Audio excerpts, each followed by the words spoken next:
Every NFL safety from the all-time busts to first ballot Hall of Famers falls somewhere perfectly on one of these 7 levels. This ranking system has stayed true through every era of football, and even though most don't make it past level 4, those who make it to level 7 are remembered forever. However, to start, we need to go over level 1.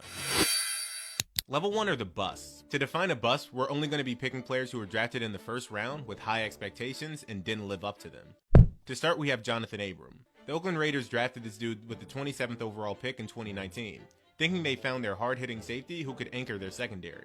What they got instead was a walking penalty machine who couldn't stay healthy. In his career, Abram manages 5 interceptions across 55 games over 6 seasons, amongst a litany of injury. That's just not good enough production from a first-round pick. Then you have Matt Elam. The Baltimore Ravens drafted him with the 32nd overall pick in 2013, thinking they had found their successor to Ed Reed. Instead, they got a guy who finished his career with just 131 total tackles and 1 interception over 4 seasons. The Ravens were so disappointed that they moved on quickly, and Elam never found his footing elsewhere. He's still hated in Baltimore to this day. And we can't forget Calvin Pryor. The New York Jets took him with the 18th overall pick in 2014, believing also they had found their hard-hitting safety across the middle. Instead, he gave them just 2 interceptions, 193 total tackles over 4 seasons before washing out of the league. Jets kept trying to make it work for their 3 seasons before finally giving up, and his brief stint in Jacksonville was forgettable. But level 2 is where we get to starting level safeties. Now, if you've seen any of the other 7 level videos in this series, you know typically this is reserved for rotational players or backup positions. But honestly, the safety position is so stacked at every level after this, I'm just going to be using this as the starters level. These guys are very solid, dependable safeties, but you're not going to confuse them with the top tier of safety. Take Reed Blankenship. This guy went undrafted from Middle Tennessee and has carved out a nice role with the Philadelphia Eagles, putting up 230 career tackles and 8 interceptions over 4 seasons. Nothing flashy or spectacular, even though he is an exciting white, just does his job when called upon. Then you have Justin Reed, who's a perfect example of this level ceiling. Most of his career has been solid and dependable. The Texans, Chiefs, and now Saints have all trusted him to start games and make the routine plays. But here's the thing, these guys are really invaluable because they can absolutely be crucial to winning it all. Reed proved that with 2 Super Bowl rings in Kansas City. Reed Blankenship proved that with the Super Bowl ring with the Philadelphia Eagles, and so did Chauncey Gardner-Johnson. He represents another classic level 2 guy. He had decent production bouncing from New Orleans to Philadelphia to Detroit, back to Philly, and now in Houston. 18 career interceptions and 314 tackles over 7 seasons. He's always been pretty good, never bad enough to need an immediate upgrade, but he was never consistent enough or loved enough in the locker room to stay on one team. Level 2 safeties will help you win championships as role players. Keep your defensive coordinator happy with their reliability, but don't expect them to be the focal point of your defense. Here in level 3, we'll begin talking about really good to even great safeties. Some of them may even be your favorite. What separates them from the normal starters is that these guys have the ability to be impact players when needed, and actually anchor some of the most explosive defenses in NFL history. So to start, we have Derwin James. He's been the versatile playmaker for the Los Angeles Chargers for years now, putting up 604 career tackles, 17 sacks, and 9 interceptions, while being named to 3 Pro Bowls and earning All-Pro honors multiple times. Derwin James' 2018 to 2019 peak was special. Made an All-Pro, Pro Bowl, while being the anchor of LA's defense. Jamal Adams had his peak years with the Jets as well, putting up elite production with over 21.5 career sacks. Jamal Adams showed what he could do in New York, but once he got traded to Seattle and beyond, the production fell off significantly. Brian Branch's impact is insane. With already over 7 interceptions, it's been extremely impressive, showing he could make plays at the highest level right away. He's still early in his career and needs to prove he can maintain that level of high play over multiple seasons for me to put him in the next tier. You have guys like Jordan Poyer, Kevin Byard, Antoine Winfield Jr., Xavier McKinney, and Jesse Bates here as well. These guys are great high-level starters, just not the Ring of Honor honorees like the next group. The Ring of Honor players. Kyle Hamilton is the perfect example of this level's ceiling and current trajectory. When he can stay healthy, he's absolutely dominant. 2023 All-Pro season with 4 interceptions and elite coverage made him look like a future superstar Hall of Famer. But what separates him is he's still building his legacy. 3 seasons with 2 Pro Bowls and a first-team All-Pro, he's definitely on his way to the next tier. Cam Chancellor might be the most physically dominant safety at this level. 4 Pro Bowls, 2 All-Pro selections, and he was the enforcer on the Legion of Boom. His 2013 to 2014 peak was absolutely incredible, anchoring one of the greatest defenses in NFL history. But here's the thing. Despite all the individual success and team accomplishments, Chancellor's career was cut short by injuries, and he doesn't quite have the longevity for Canton. Sean Taylor represents the tragic what-if of this level.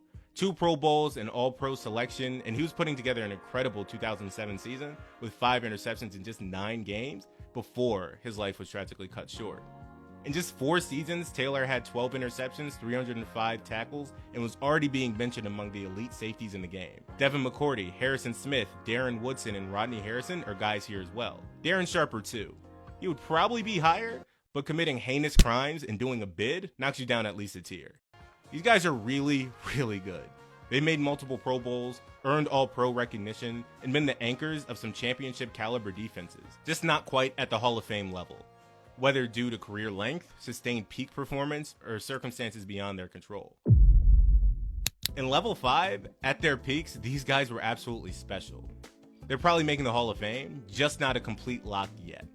Eric Berry, single-handedly anchoring Kansas City's defense during their rise, putting up 14 interceptions and 445 tackles with 5 Pro Bowls, 3 All-Pro selections, plus that incredible comeback story from cancer. Honey Badger represents the consistency and longevity of this level. He's been elite everywhere he's played: Arizona, Houston, Kansas City, and towards the tail end of New Orleans. 36 career interceptions, 3 All-Pro selections, and he's been the defensive quarterback on multiple championship caliber teams. Bob Sanders, the most dominant safety you've probably forgotten about. 2-time Pro Bowler, 2-time All-Pro, 2007 Defensive Player of the Year, and a Super Bowl champ with Indianapolis. They would not have won that Super Bowl without him. Here's the problem with Bob. Bob Sanders only played more than 10 games in a season just 3 times in his career, constantly dealing with injuries that kept him off the field. But when he played, he was arguably the most impactful safety in the game. Guys like Minkah Fitzpatrick, Earl Thomas, and Eric Weddle are here as well. Possibly on the Hall of Fame watch, held the title as the best safety in the league for multiple seasons, but are not the first ballot Hall of Fame lock just yet. First ballot Hall of Famers. These safeties can slow down the game, speed it up, then switch gears completely and do something you've never seen before. Take Brian Dawkins, Weapon X. With his all-time intensity, his 16-year career was absolutely ridiculous. 9 Pro Bowls, 4 All-Pro selections, 37 interceptions, and 26 sacks. The man was literally unstoppable, combining his coverage skills with game-breaking blitz ability that offenses simply couldn't account for. Rod Woodson, doing all the things that shouldn't physically be possible with his athleticism and football IQ. A 17-year career was legendary. Over 11 Pro Bowls, 6 All-Pro selections, and multiple of those being either at cornerback or safety. Troy Polamalu had the combination of instincts, hair, and pure football genius that was just unfair. His 12-year peak was absolutely dominant. 8 Pro Bowls, 4 All-Pro selections, 32 interceptions, and the 2010 Defensive Player of the Year award. These guys were obvious first ballot Hall of Famers. Dawkins got in 2018, Woodson in 09, Polamalu in 2020. You have guys like Steve Atwater, Paul Krause, John Lynch, Charles Woodson, Larry Wilson, all are here as well. Here's the thing about level 6. They're almost close to that top level, but they just weren't the best. And that's what we have up next. Here, there's only 2 players. I really couldn't give any more. And by far, the fewest amount of players I've had in level 7s across all of the different videos I've done. You have Ed Reed and Ronnie Lott. Ed Reed with the ball-hawking mastery and field vision that was just otherworldly. The man was basically a coach on the field, reading quarterbacks like he wrote the playbook himself, making interceptions look routine that other safeties couldn't even dream of. 64 career interceptions for 1,590 yards and 7 touchdowns. In that legendary 04 Defensive Player of the Year season. He could do absolutely everything. Tom Brady, before playing the Ravens, would always have to write down, "Find Ed Reed and don't throw it at him." Peyton Manning absolutely feared him. Bill Belichick called him the best free safety he's ever seen. Ronnie Lott with that freakish combination of coverage ability and hitting power that elevated everyone around him no matter what position he played. Cornerback, safety, he could do it all. 63 interceptions for 730 yards, 10 Pro Bowls, 6 All-Pro selections, and he proved he could do it playing whatever, with or without all 10 fingers. These 2 are the best there ever were, unchallenged by any critic or detractor. In the future, whenever you look back on the safety position, you're going to look at these 2 players. They checked every single box. And so there you have it, the 7 levels of NFL safeties. from the first round busts, who set franchises back, to the masters, who redefine what the position could be. Every safety you've ever watched, every name you ever heard, fits somewhere on this spectrum. Whether we're talking about safeties from the 1980s or guys playing today, the levels remain the same. No matter the system, the game, or the era.